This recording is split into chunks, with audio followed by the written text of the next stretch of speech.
Halo semuanya, balik lagi di channel Gimana Jika? Tempat nongkrong virtual yang isinya pertanyaan-pertanyaan aneh, tapi bikin lo mikir dua kali sebelum bilang, itu mah nggak ngaruh ke gue. Kali ini, kita bakal bahas satu skenario yang lagi rame dan bisa banget ngefek ke hidup lo, bahkan kalau lo tinggal ribuan kilometer dari tempat kejadiannya. Coba bayangin, gimana kalau Selat Hormuz, jalur kecil di Timur Tengah yang lebarnya cuma sekitar 50 kilometer, ditutup oleh Iran? Gue tahu, kedengerannya kayak headline ekonomi yang biasa lo lewatin pas scroll berita. Tapi bro, ini serius. Karena kalau Selat Hormuz benaran ditutup, dunia bisa kelabakan. Dan kita bisa ikutan goyang bahkan sebelum sempat sarapan. Langsung aja kita bahas dari awal, biar lo bisa lihat seberapa pentingnya jalur laut yang ukurannya cuma secuil di peta dunia.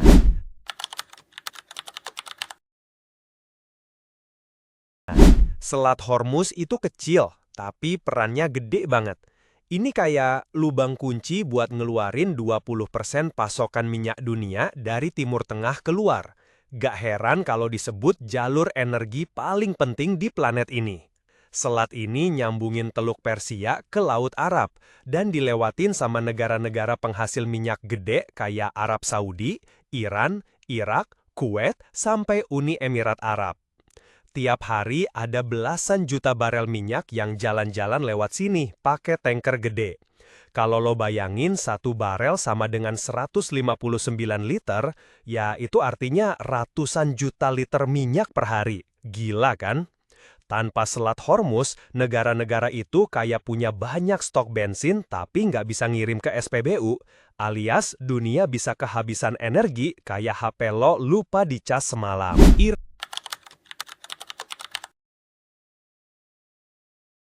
Iran tuh udah kayak orang kesel yang bilang, kalau gue nggak bahagia, orang lain juga jangan. Dan salah satu jurus pamungkas mereka ya, nutup Selat Hormuz. Kenapa? Karena tekanan dari Amerika dan sekutunya bikin ekonomi Iran babak belur. Dikasih sanksi, dilarang ekspor, dirugiin sana-sini. Jadi, mereka main di wilayah yang mereka bisa kendalikan, geografi. Iran punya pesisir langsung di bagian utara Selat Hormuz. Mereka bisa pasang ranjau laut, turunin kapal patroli, atau bahkan ganggu kapal tanker negara lain.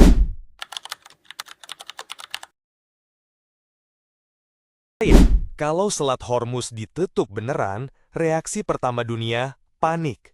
Harga minyak bakal langsung melambung kayak roket. Nggak main-main, kita ngonongin potensi tembus 150 bahkan $200 per barel. Dan yang kedua, efeknya langsung sampai ke pom bensin dekat rumah loh. BBM naik, Pertalite bisa jadi seharga kopi artisan, dan bukan kopi yang enak, tapi yang bikin lo mikir, lah gue ngapain beli ini tadi? Ketiga, pengiriman barang bakal terganggu parah, karena kapal pengangkut butuh bahan bakar, dan bahan bakar makin mahal. Barang-barang impor jadi lebih mahal, lebih lama nyampe. Barang diskonan online kayaknya nggak diskon lagi tuh. Udah mahal, datangnya kayak lari estafet, sambung-sambungan. Dan terakhir, tensi geopolitik bisa meledak. Amerika udah pasti nggak tinggal diam, sekutu-sekutunya juga. Dan kalau mereka udah kirim kapal induk ke Teluk Persia, ya kita cuma bisa duduk dan berharap dunia nggak keriset ke mode Perang Dunia III.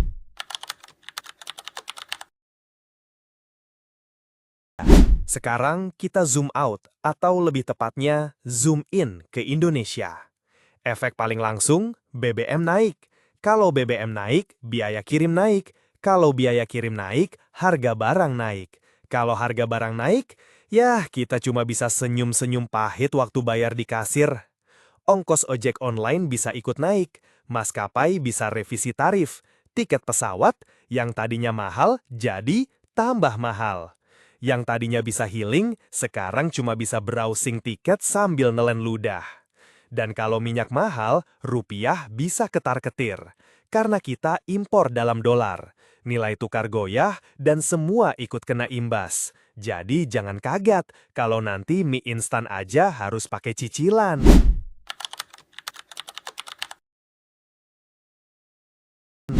Kalau skenario ini kejadian, negara-negara besar bakal langsung action. Amerika Serikat punya Fifth Fleet di Bahrain, base militer laut raksasa yang tugasnya emang buat ngamanin kawasan Teluk Persia. Jadi kalau Iran main keras, bisa dipastikan AS bakal turun tangan. Bukan cuma AS, negara-negara NATO juga kemungkinan ikut campur. Inggris, Prancis, Jerman, mereka semua punya kepentingan di kawasan itu, terutama soal stabilitas energi. Jepang dan Korea Selatan juga bakal ikut ketar-ketir, karena mayoritas minyak mereka lewat Hormuz. Lalu gimana China? China punya hubungan dagang penting sama Iran, tapi juga butuh kestabilan buat ekspor-impor mereka. Kalau Hormuz kacau, ekonomi mereka juga kena.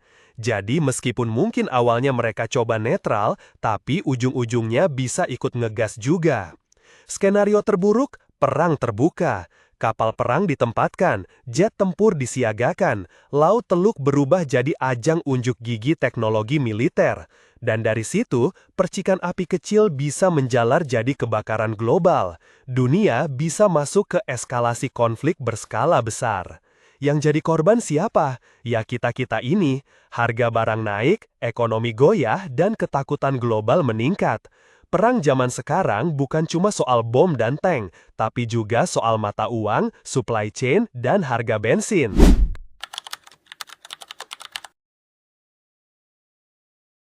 Karena saat ini tensi antara Iran dan Israel lagi panas-panasnya. Israel baru-baru ini melakukan serangan ke fasilitas Iran ngebales, Israel nggak tinggal diam. Dan Amerika langsung pasang badan buat Israel, karena udah jadi sekutu utama mereka sejak lama. Di titik ini, Iran udah mulai lempar ancaman soal Selat Hormuz. Pernyataan dari pejabat tinggi militer mereka udah mulai muncul di media. Jika keamanan Iran terancam, kami akan hentikan semua pengiriman minyak dari kawasan ini. Dan media global mulai ngerespon. Forbes, BBC, Al Jazeera, sampai Reuters semua bilang, Selat Hormuz bisa jadi titik kritis, titik nyala, titik awal dari potensi konflik global yang susah dimatiin kalau udah mulai. Konflik ini bukan soal dua negara doang, tapi bisa ngelibatin sekutu-sekutu mereka, lalu merambat ke kawasan lain.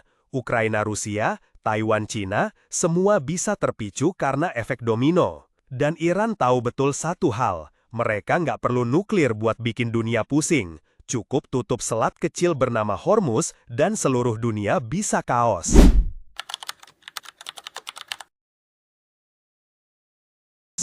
Jujur aja, dunia belum siap. Negara-negara maju punya cadangan minyak, iya. Tapi itu kayak baterai power bank. Bisa bantu sesaat, tapi bukan solusi jangka panjang. Kalau Hormuz beneran ditutup berhari-hari atau berminggu-minggu, cadangan itu bakal habis. Dan begitu habis, boom, krisis. Pasokan bahan bakar terganggu, listrik terganggu, pabrik berhenti produksi, rantai pasok global lumpuh, harga barang naik drastis. Dan yang paling serem, kepercayaan pasar bisa runtuh. Investor bakal tarik dana, saham bisa anjlok, kripto bisa goyang, semua orang panik. Pemerintah mulai keluarin subsidi darurat, tapi ya seberapa lama bisa bertahan? Di negara-negara berkembang, dampaknya bisa lebih parah. Ekonomi yang rapuh bisa langsung tumbang, PHK massal, inflasi gila-gilaan, rakyat mulai turun ke jalan. Bukan cuma krisis energi, tapi krisis politik dan sosial. Dan dunia cuma bisa nunggu dan berharap Iran, Israel, Amerika gak saling kelepasan kontrol. Karena sekali itu terjadi, riset global bukan lagi teori, tapi kenyataan.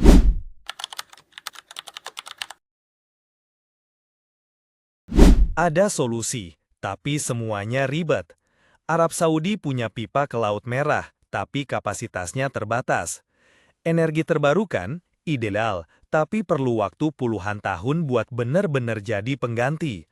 Negosiasi damai, bisa. Tapi kalau semua pihak sama-sama gengsi, kadang solusi paling logis pun dilihat kayak jok receh. Jadi kesimpulannya, kalau Selat Hormuz ditutup oleh Iran, dunia bakal goyah. Harga minyak naik, BBM ikut naik, ongkir naik, semua ikut naik, kecuali gaji. Ekonomi bisa masuk mode survival.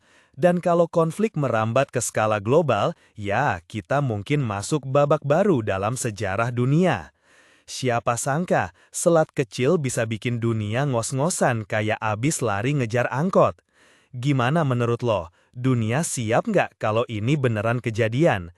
Tulis pendapat lo di kolom komentar. Jangan lupa like, subscribe, dan share video ini ke teman lo yang suka bilang, paling nggak ngaruh ke kita.